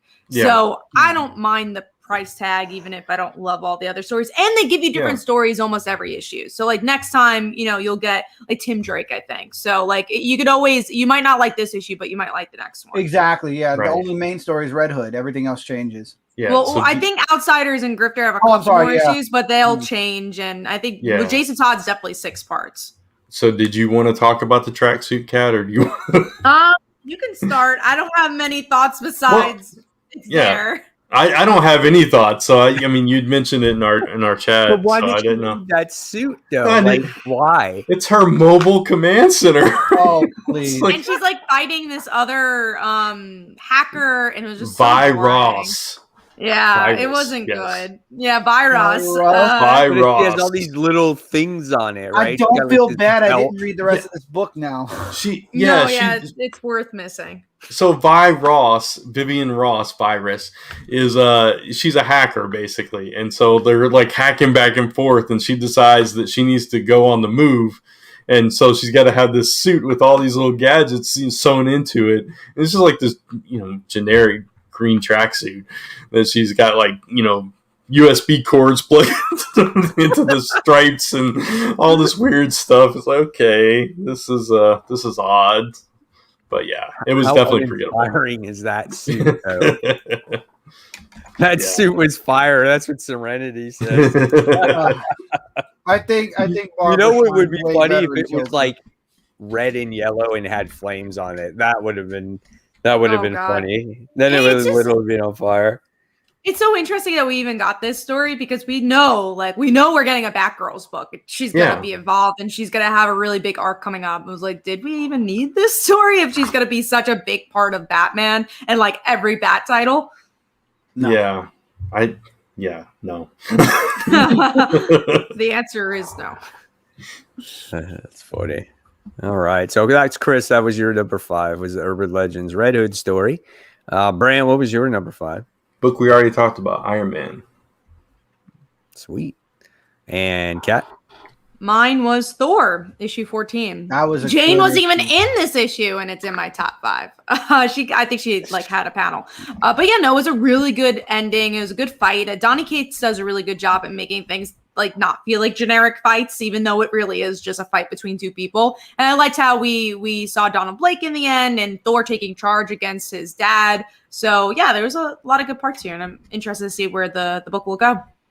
I like Donald Blake is now that Loki renounced his godhood Yeah, the and God gave of it Lies. to Donald Yeah. Blake. I just have a question. The stick, it was fixed, and then basically Thor's soul came out of the stick. So now him and Donald Blake are officially separate, I'm guessing. So yeah, so like the stick is how they transformed before. Right, that I know. So Yeah. I'm saying though, because the stick was reformed and given to Thor's soul, I guess it separated him from Donald Blake permanent. I guess so. That's Yeah. the impression that I got Sure. from That's the it. impression right. I got too. Okay. Yeah. I like this issue too. It could have been an issue where it was very similar to King in Black, right? It could have had that very similar tone because you had Thor come back and then you wind up getting Donald Blake getting his ass kicked and you're like, oh man, is Donald Blake going to die? That could have been the easy thing to do, just like King in Black. But the cool thing is they kept them alive, which was really neat. And you never know. Obviously, he could escape or, what could happen in the future. And like Kat mentioned as well, the whole thing with his father, he's just like, leave. He's like, I'm the king now. And I like that just added just another layer to the story a little bit on how difficult it is, I think, for Thor to be king, And so I think Donnie is going to continue to explore that story, which will be quite interesting. So I love the way this ended, and I think going forward now we get the new artist on the book in the new issue, right? So I think so. Yeah. So I love this book. It was really good. I like the subtle little things with Loki that they peppered into that whole thing too. Like every time they mention like his brother or how Odin treated him or how Thor treated him, all this stuff, and you would see Loki in the background, just all these expressions are like kind of fading off into the background, all these thoughts that are going through his mind, how he relates so much to him. But then he, in the end, he takes revenge on him too, curses him with the God of Lies thing and has him like all tied up and everything. So it's like there's some layers that they're exploring with Loki going on there too. Yeah, but now what really happens? like that. But now what happens to Loki? Yeah. Well, I mean, is he still king of Jotunheim? Is that kind of his role now? Maybe that's I'm not his sure. title. Yeah. I don't know, but I think Donny Cates has a lot more story to tell when it comes to Thor, and we'll see where it takes us going forward. Loved it. Oh yeah, absolutely. All right. So did we all go? Yep. All right. So let's move forward now and let's talk about the Joker issue 2. Much. I told you guys. I teased you guys last you week. did. I said there's a lot of So much to Oh unpack my there. God. Yeah. Oh, that one scene Wow. with Commissioner Gordon, Batman, and Oracle. There's so many. Honestly, every freaking scene of this book has something, and that was so that wonderful. You would have have been one just- of my panels. Absolute. Yeah, just the expression as he reveals it too. He's just like sipping his coffee, like, Barbara. Barbara. Yeah, I knew it all along, Batman. It was like, Meet me at the clock tower in 1 hour. What? yeah. And I love man. their conversations that came out of it. It wasn't just like, Yeah. here's the reveal. There's the reveal. Then it was like, okay, let's talk about how you knew and like how this connects to the Batgirl series and How you that's even blamed possible. me for my brother's death, and you knew it was me. Yeah, that It was stuff. Yeah. so cool to connect it to continuity. And then Yeah. what I thought was really interesting with Barbara and Jim is that Jim legit says, I'm going to kill the Joker. He's like, But this I wouldn't isn't- do that. But isn't it's your continuity. decision if I do it. So obviously Barbara's going to get to a point where she might tell Jim to kill the Joker. Yeah, but Hmm. this isn't in continuity, right? This is No, all this is in continuity. Yeah, this is in continuity. continuity. Yeah, this is a real story. Yeah. Yeah. okay. This So this is- has lasting ramifications with Mhm. Barbara. Yeah. Mm-hmm. This is such a good story. I mean, there was and then there's all the other stuff that happened in it. I didn't even just her. Like Court there's of the whole Owls. The new Bane. Bane. Oh, But Yeah. we do know Bane. who the new Bane is. It's Bane's daughter. Okay, I That's was what wondering. heard. And I'm like, I yeah. didn't know Bane had a daughter. I didn't know that. Me either. I think I did know that. I just I feel forgot. like I did too. I feel like Yeah. I forgot. So I mean, that's definitely tied in because Bane supposedly died in Arkham. Yeah. And so So- then we get the next Bane, this Yeah. supposedly to Avenger. But and the interesting thing is though, is none of them are after Batman. They're after the Joker. Yeah. And they all might team up with Jim. Like, and this is like getting into this more evil side of Jim, which was really Mhm. cool. And then with the Bane stuff, I feel like it's kind of poking fun of Tom King's run because Bane was such a big villain there, and he's like, "Nah, I'm gonna kill him off, and we're gonna get a new Bane." And I thought was that was like really nothing. It cool. works was for just me. I mean, bad. hey, okay. He just like shows up dead, and there's like Yeah. no build up to it or anything. You're just like, whoa, Bane is dead, and now you get this new Bane. And again, this goes back to Tynion's everything that he's doing. It's just like he's totally recreating the Batman universe altogether. But still embracing the old threads of Batman, Yeah. you know? Did anybody else see the Court of Owls thing coming? Because I did not. No, I didn't know I didn't what. see any of this coming. Yeah. I didn't see anything that happened in this issue. Maybe, I mean, you could guess Barbara and Jim, but you could always guess Barbara No, I and Jim. didn't Yeah. guess that. I didn't guess I- that. The whole I Or didn't the see Court it of coming, Owls? no. Yeah. No, What- that was I didn't When he see any said- of it. Yeah. When he said, "Oh, I have that one card that I have to pull up my sleeve," and then he's like, "Oh yeah, you know, it's your old man," and I'm like, "Holy shit, he just spilled the beans." Yeah. I'm like, And it's and the little taking tease- forever. yeah, and the little tease that he says, you know, now I see Batman wondering what else I know. And since like, oh, does he know he's Bruce yeah, Wayne? No, I think he knows. Yeah, of I course think he does. Yeah. He And definitely then is must. that going to play a part in the bigger story? And then going back to the Right. Court of Owls, again, it's kind of honoring 10 years of Batman at this point. Because now you're going back to Court of Owls, Scott Snyder. Yeah. And like, how, like, is this woman going to flesh out the Court of Owls more? Because I always like the idea of the Court of Owls, but there's never one person behind it. So Right. is she going to like flesh them out as people more, which I'm super Right. excited for. He as gives well. him a face. Yeah. Mhm. See, Yeah. I think what was it? Her family was part of the court, and she's being reinstated for doing Right. think so, yeah. yeah. Like they were dishonored or something, and Right. she earned her place back. Yeah. So yeah, so many interesting story threads in this, and beautiful artwork, and just it makes, you know, Tynion, he's written all kinds of other Batman stories in the past, right? He wrote that You wrote Detective Comics for a while. Yeah. and Batman Eternal, right? Mm-hmm. Yeah. So he's been writing Batman a long time, so he knows what's been going on in the world of Batman, I'm sure. Mhm. You know, especially when Scott Snyder was writing. So it makes sense that he's putting all this stuff together, and I think he's doing a wonderful job. He really is. But I like this series better than the main Batman title. Me right too. now. Yeah, I do too, Me too. actually. And there's so much movement. There's Oh, it's so it has good. to do with character. It's like it's also changing up these characters a lot. Jim is still Jim, but he's Mhm. tapping into this really darker part of himself. And that's again, it goes back to how do you reinvent characters that have already been around? How do you make them still stay in character? You fit continuity and you do things like this. And Right. it's so good. And honestly, Batman is what's keeping DC afloat right now. It Yeah. always has in some regards, but especially now story-wise. It's like Right. the one thing I'm excited for at DC right now. Yeah, and I don't know. I know we were talking about this for topics for this week for the video, and I know I came up with like, since this is like a Commissioner Gordon story, do you think that this could lead? And I don't want this to happen, but do you think this could possibly lead into maybe a death or a disappearance of Commissioner Gordon or someone of grab Batman again. Well, let's hope he's not Batman again. No. But yeah, no, I think so. I think it could definitely lead up. I think Jim Gordon could die before Joker can. Right. Yeah. I mean, Yeah. I would think like this might be like Commissioner Gordon's like swan song. This is the series that focuses around him. And when you look at it, when it comes to Commissioner Gordon, there's really nothing left of a character I feel like that you can explore, because at this point he's no longer commissioner. He's just an old man at this point. He's just the father of a superhero.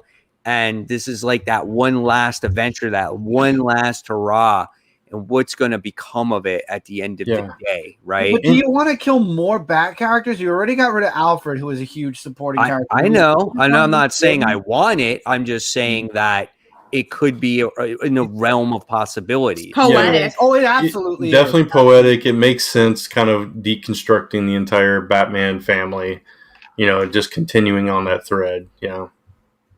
Makes sense to me. We do have a question for Tevia, which I think is a little bit of a harder question. Is Joker series better than Detective?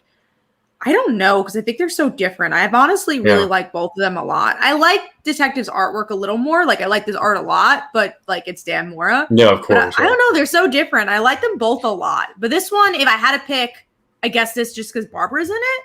But I really like Detective a lot. I say Joker is. I'm sorry. Go ahead. I thought you were done. Go ahead. Just the emotional beats of this comic book is what hits me better than, say, Detective. That's true. I think with this issue, it kind of edged it above Detective for me. So first issue, it's like, they're both solid books, but this one is like, there was so much here.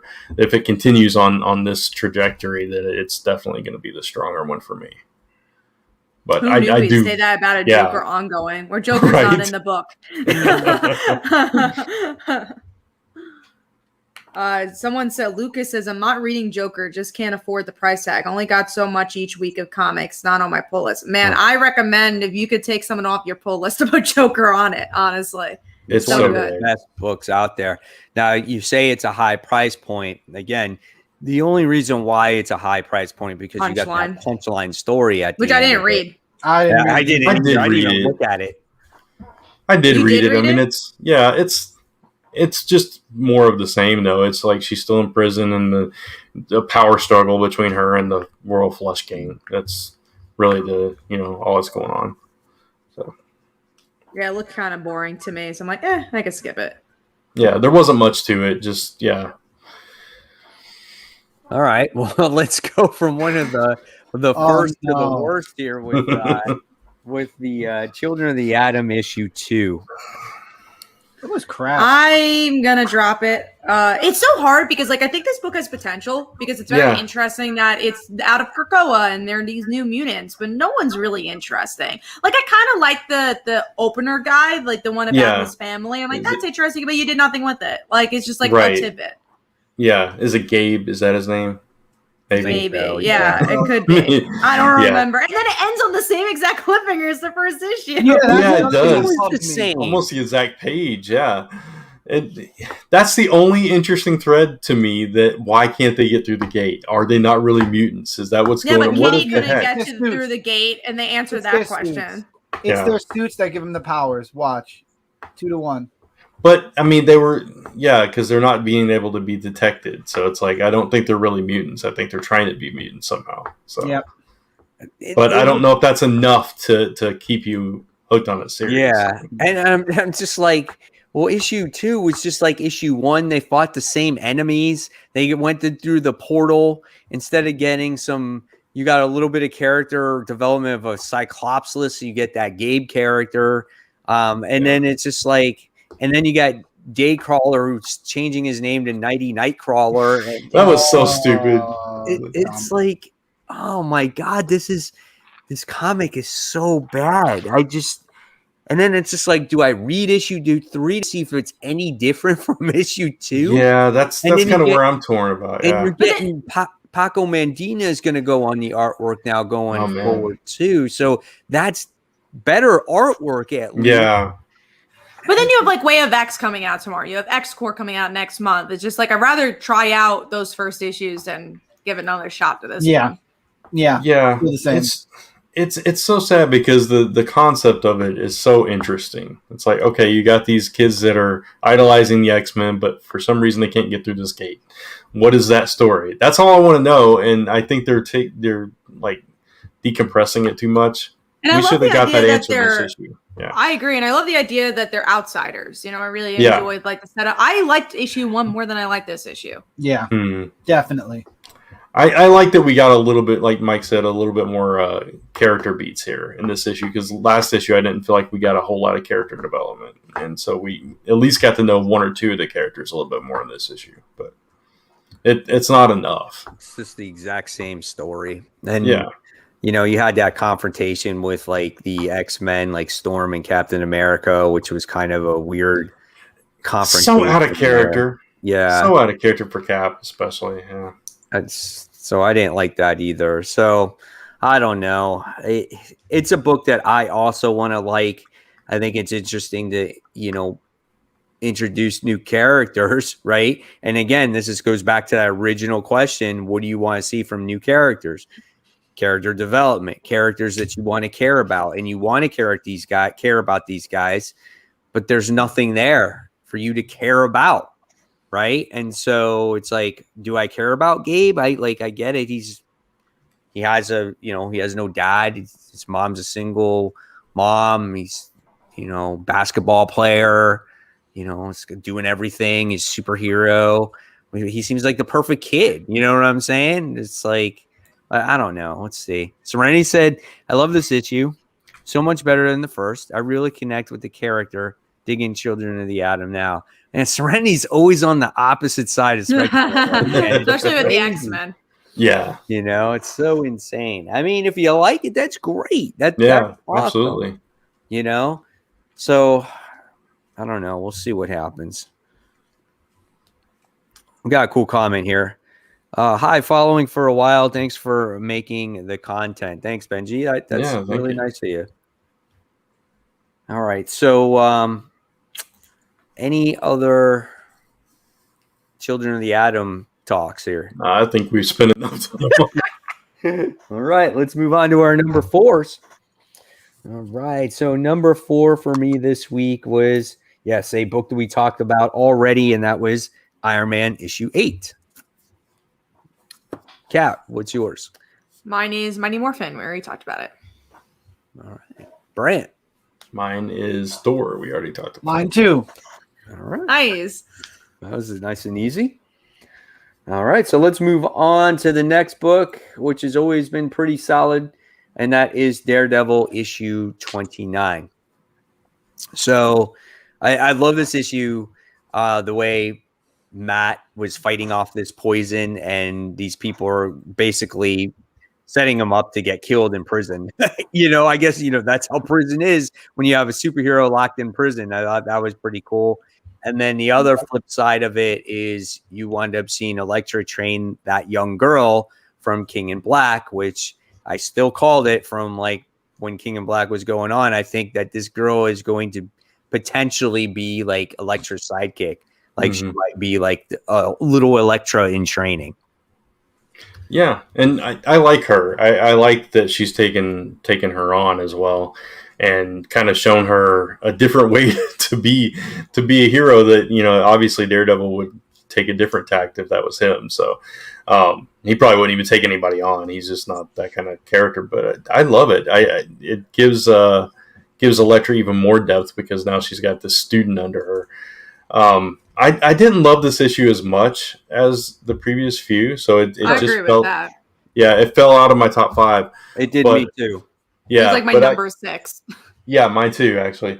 But yeah, I enjoyed the poison stuff. That was interesting, the way that he kind of broke it down as soon as he tasted it and everything. But is he dead? Right? Is he dead? But basically, all we got was a prison fight and some training. Yeah. I would say the Elektra stuff wasn't as powerful as the previous issues, but I still liked it a lot. Like I thought the action was really good, and I like where it's going. And then the Daredevil stuff was a little slower, but then the ending picks up so much because honestly, Daredevil could be dead. There's a new Daredevil, so who knows? Right, he's not dead. Anything you get could go. a little bit of the tidbit of Kingpin's son in this issue. Oh yeah.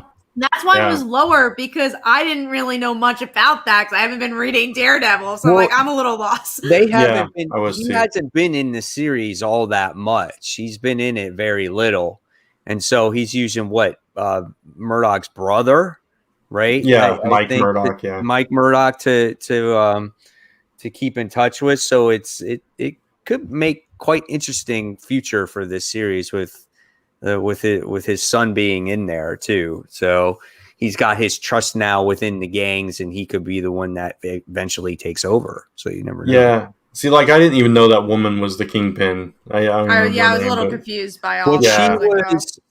She was in the earlier issues. Okay. Yeah. Okay. So that's why you don't quite get that part of the story. Right. So if you read the earlier issues, you would totally get who she is. Yeah. So. All right, so that was Daredevil. Let's talk about it. Cat Scumbag issue 7.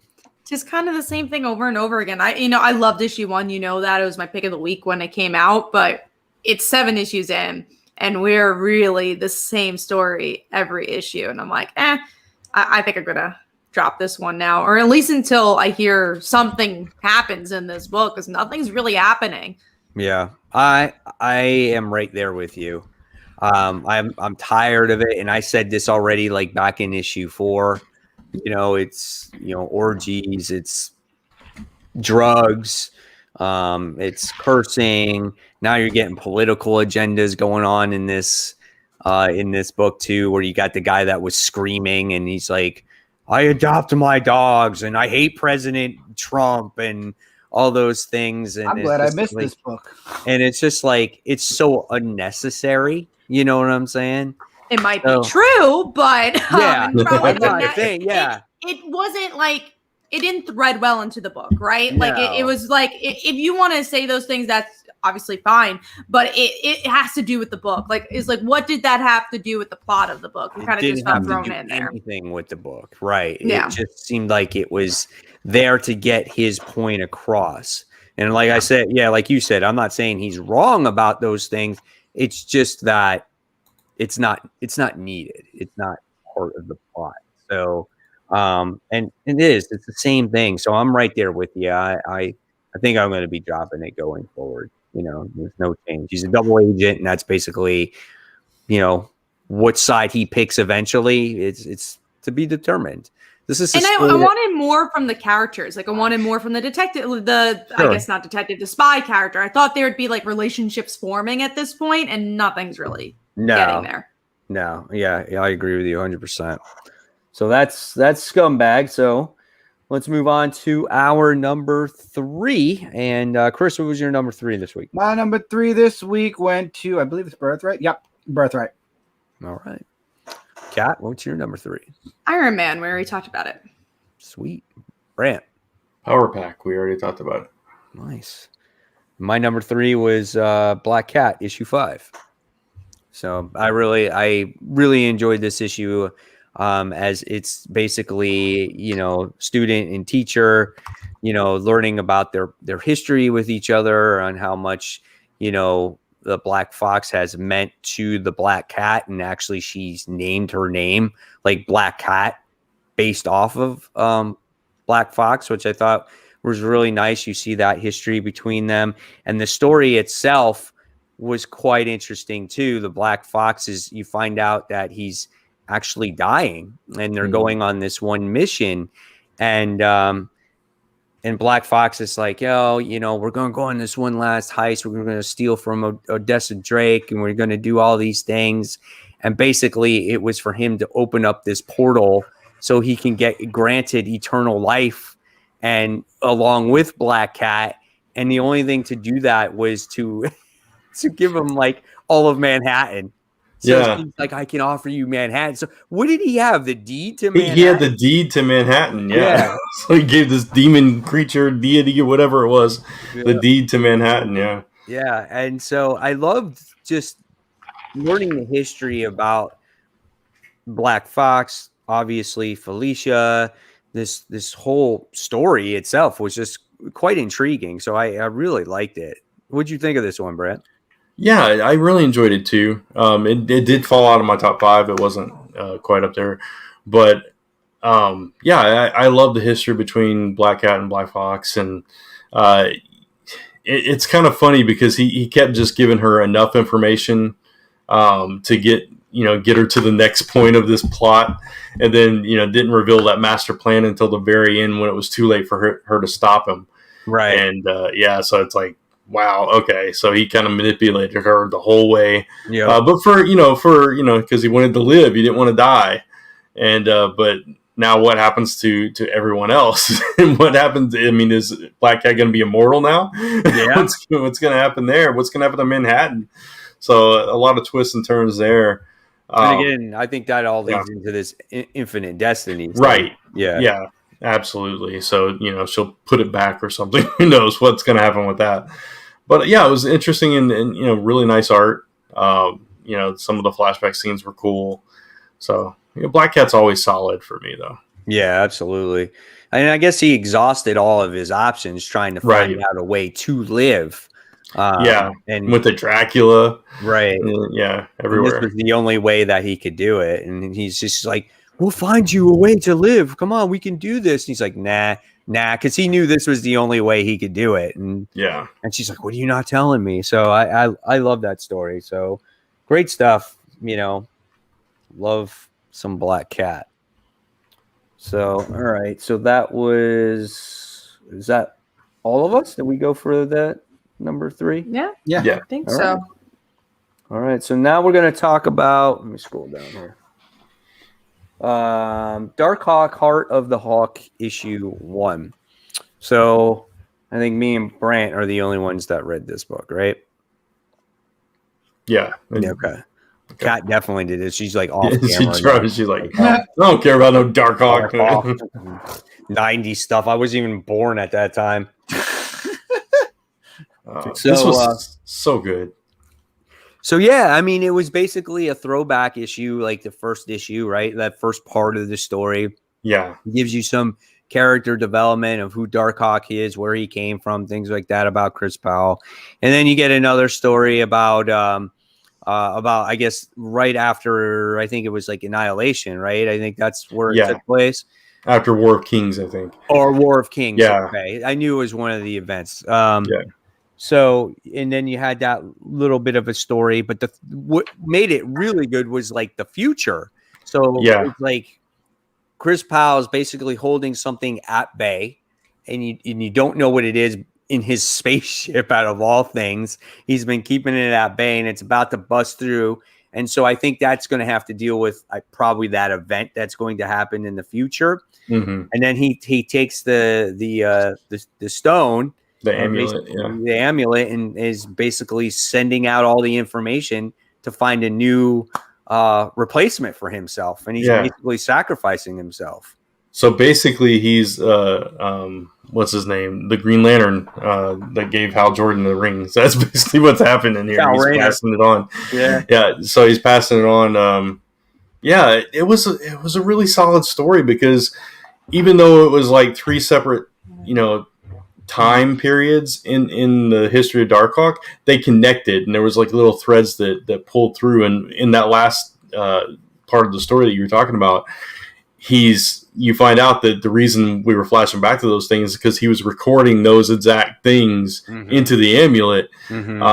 So it was really cool. Like, that first story took place a couple weeks after he found the amulet, and kind of explored his whole family situation, where he was supposed to be there for his mom and his brothers, and he wasn't, because he was out trying to doing all that get stuff. basking.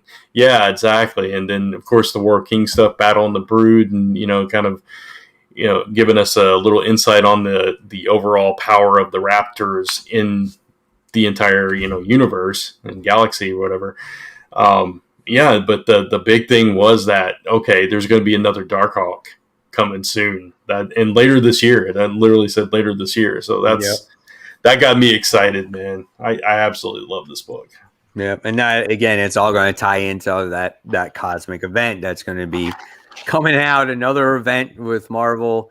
We're getting all these little events that are coming out within the titles. So we'll see what that has to offer. But it was definitely an enjoyable read. Now, it wasn't in my top 5, but I did like it though. I had a good time with it.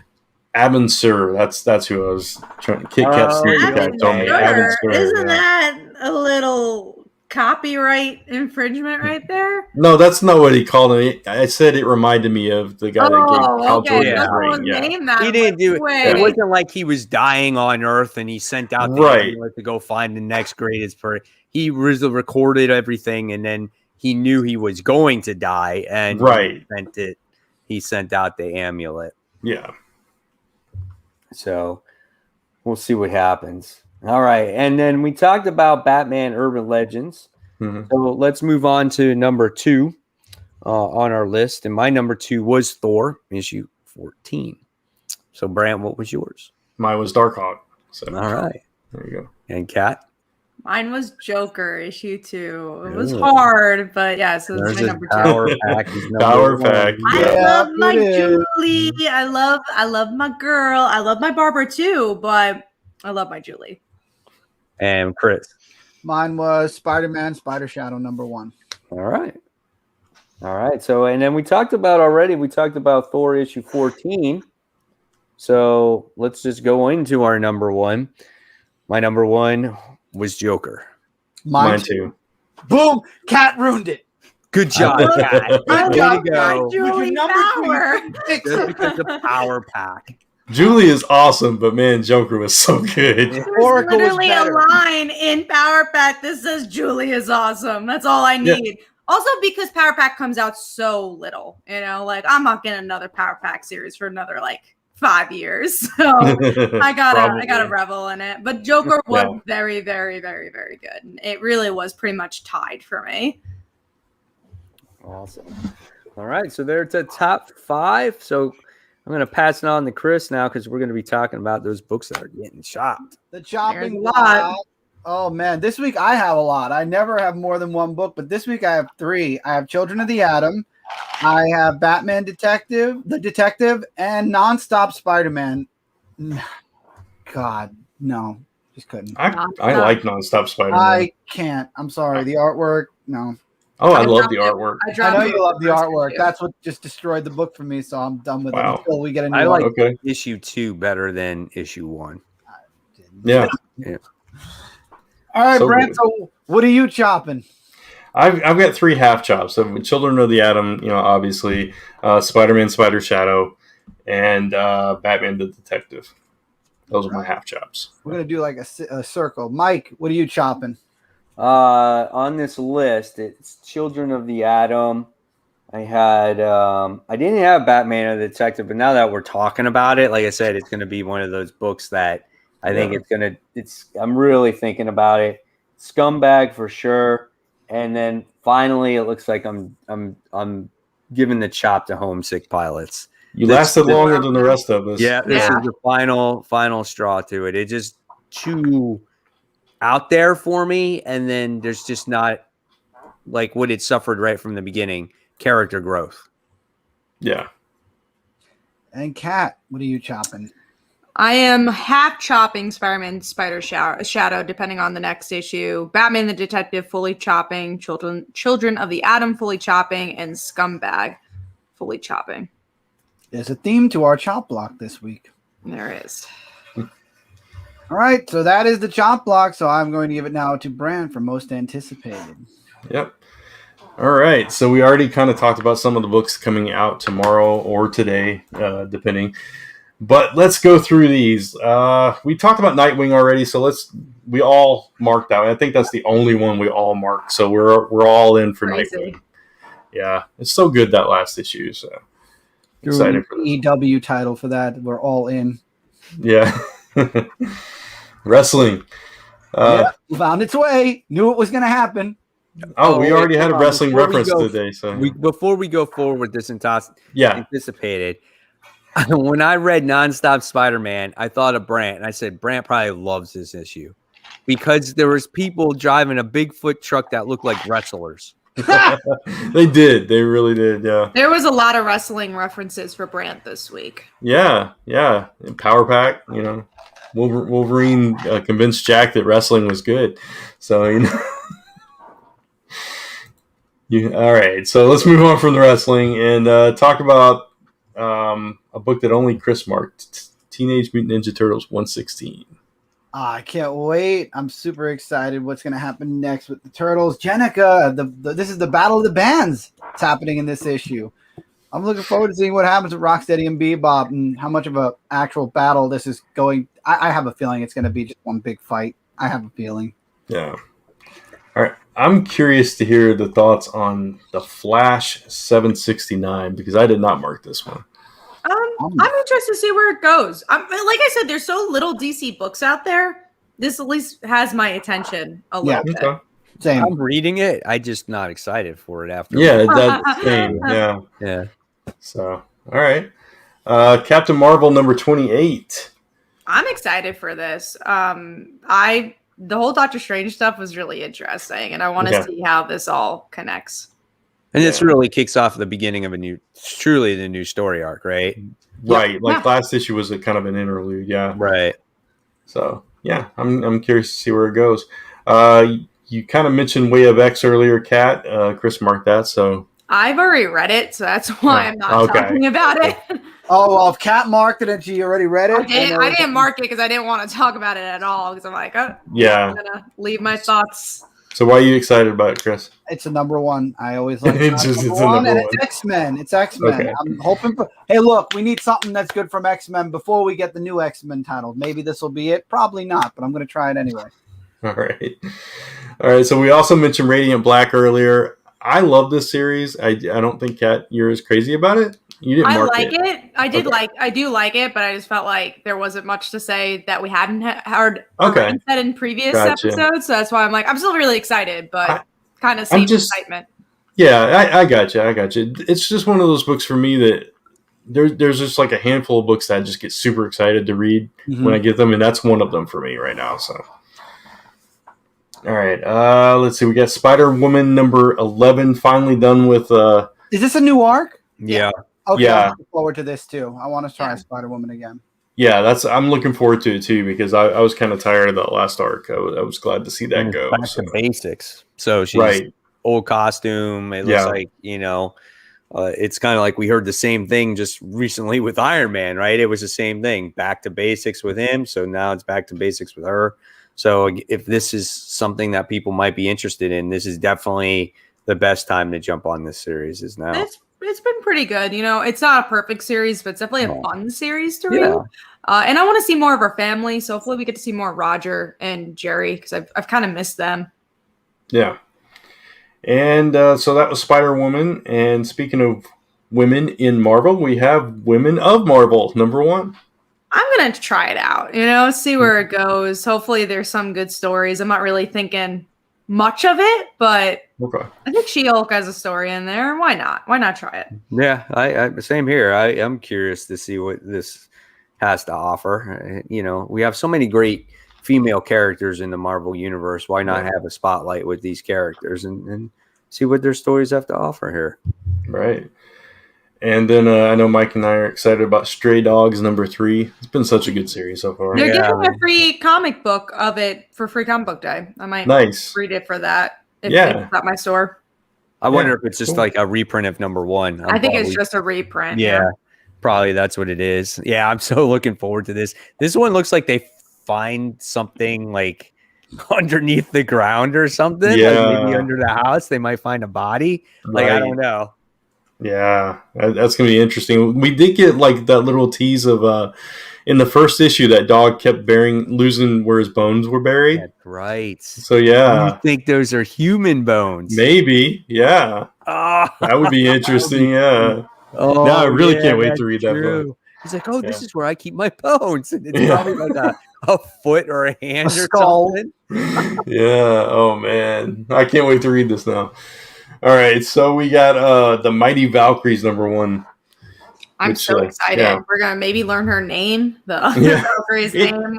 It said at the end of that issue that we would learn her name in this series. We so, are gonna learn because I had an interview with the writer and Okay. she mentioned that we're gonna learn it here, so that's gonna be good. I mean it's Madia who's doing the artwork, which Yeah. I'm Oh so my excited for. So good. Yeah, and I'm also excited for just to be about the two of them because I feel like it was very crowded the last series. I just want Jane and other Valkyrie, but I'm super excited for this. Yeah, I hope her name is not something hard to remember or hard to pronounce or something. It's memorable. Maybe it It's is something just other simple Valkyrie. like Cody. Yeah, Honestly, maybe. I would love that. Yeah, I Yeah. would want a simple name. Yeah, absolutely. And then the last book we have to talk about is Batman Fortnite 0 Point #1. Everybody hates that there's this crossover. I personally, I mean, I'm excited for it. I like it. I'm Yeah. looking forward to it too. I mean, Raven's in the season pass this year. This season. Yeah, like we talked about before, they're revealing, histories or secrets of Fortnite that have never been revealed before in this book. So. Yep. And they actually started doing that with this second chapter, like little tidbits every season finale, season premiere. And recently, Jonesy, it's been shown that Jonesy is connected to how this all started, and now he's stuck in the loop. And the loop is basically every single battle royale is the world resetting itself. So that's the story behind every single round or every single battle royale. So he's now stuck in the loop, and I guess Batman got sucked in, kind of like the way Marvel got sucked in last season. So now Batman's going to be stuck in the loop for a little while. So it's going to be interesting. Yeah. I'm going to read it with my son, and me and my son are going to do a review on it. Oh, that's fun. Nice. And I think what we'll do is with the code that you get with it, we're going to show it on screen, like what it looks like when you unlock the I'll be code. streaming that. Yeah. So I think that's kind of cool that they're doing that. And I just want to see what the comic has to offer because, again, anytime we have these video game comic book crossovers, I think it's very important because I feel like if video games weren't the way they were today, comic book sales would be a lot higher. And I feel like we should do more crossover stuff like that. So it kind of integrates with the video game world. Yeah. Especially the incentive of getting That's what I was going to say. Because these gamers might not even read the comic, but maybe they will. They just want that code, and they're like, I desperately need this. And I think that's great that it kind of pushes them to read it. So, all right, that's it. Rennie had a question for us, Brant, if you want to highlight that one. It says, Mike and Brant, since you like doggies, have either of you ever read Beasts of Burden, about dogs who deal with supernatural threats to burn in hills, and the wise dog is a wizard? Really good stuff. I've never even heard about it. Like, who makes it? Yeah, I don't remember who makes it. I have heard that title, but I didn't know anything about it. So, no, I'll have to check it out, though. Yeah, that's cool. All right. And so that's it for most anticipated? Yeah, that's it. Right. Okay, guys. So before we close out the show, we're going to go around the room here and we're going to find out anything going on our YouTube channels or just in our projects that we do in general. So, Chris, I'll kick it off with you first. Well, like I mentioned, May, I'm finishing off this term in college. May, things get a little easier. I have a whiteboard over there filled with things that I'm working on right now. Myself personally, with friends, with Brooklyn Boys, Dark Avenger, and Twitch. Stay tuned. Right now, still a bunch of the regular stuff that's been going on. Look forward to a live show on Brooklyn Boys. Look forward to most anticipated returning next week with the first week of May's comic books. My top 10 most anticipated. So I guess I'll talk more about that next week. Just a lot of the regular stuff this week, but look forward to big stuff coming soon. All right. And Kat?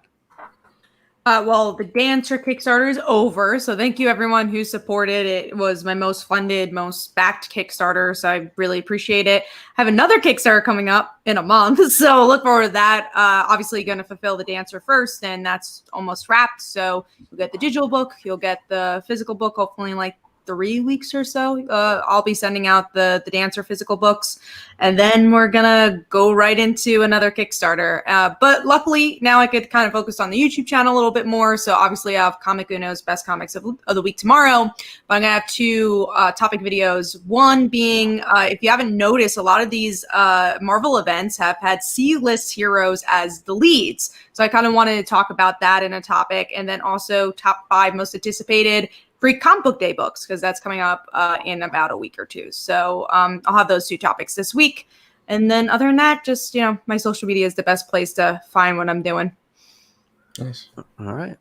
And congratulations on crushing that. Sure. Thank you. Kickstarter. Appreciate it. And Mr. Fowler, what you got going on? Yeah, so I currently have a Kickstarter going for Pneumatic Cases issue 1 through 3, and we were thankfully funded in 48 hours. We've got a long road ahead of us, and we're going to unlock stretch goals hopefully tomorrow. I'm still putting the graphics together, but we've got an interesting plan that I think it's going to keep people excited. So we'll see.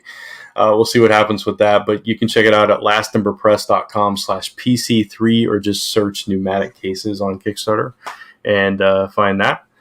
And we wrapped up our giveaway for the puzzle, but we still have the pre-launch page up for our puzzle Kickstarter that's coming at the end of the month, or at the beginning of next month, actually. Which is, you can find it at torchnightgames.com/wonderland. So you can sign up to get notified when it launches there. And that's it's based on Alice in Wonderland. It's a really cool image. And we actually have been getting art in for the next one that we're doing, that's Neverland. So that's looking really cool too. So if you're a puzzle fan, you'll want to check that out. But that's it for me. So just a reminder that the audio version of this show drops on Fridays. And you can find us on Apple Podcasts, Spotify, iHeartRadio, etc. And don't forget to give us those 5-star reviews on iTunes so you can be read out live on the show like we did earlier this episode. And you can also find us at cbwpodcast.com. That'll take you to our main page, and you can find the links to all those other platforms there as well. Awesome. And then for me, I did a whole bunch of topic videos this past week. Talked about the Joker. I did Earth's Mightiest Heroes Have Fallen. Who can save the Avengers? I talked about the XMen roster as well, if you guys want to hear more of my thoughts on that. Scored a big XFactor haul this week. 57 comics I got for under $12. You guys can check that out. Most anticipated comics dropped today. Top 10 covers. I have put out a bunch of content this past week. So go ahead, check that out. Tomorrow's comic book haul. Probably another hefty haul like usual. And we appreciate you guys for taking the time and watching today's show and listening to the podcast. So here we go. We're going to give the final, if you like this video, or if you can, well, you can't subscribe on iTunes, but can you? Yeah, you can. It helps. Subscribe. Yeah. Subscription. Okay, so subscribe on iTunes. Yeah. Subscribe on YouTube and iTunes. Don't forget to hit that bell, for all those notifications. Don't forget to give us a thumbs up. I kind of skipped that one last week. And don't forget to check us out on all the social media stuff on Facebook, Twitter, and Instagram, and of course on YouTube. Again, subscribe on Comic Book Weekly's YouTube channel and Comic Book Corner 2.0. I'll stop rambling. We're going to wave. We're going to say goodbye. Thank you for watching. We'll see you all next week. Take care, everyone.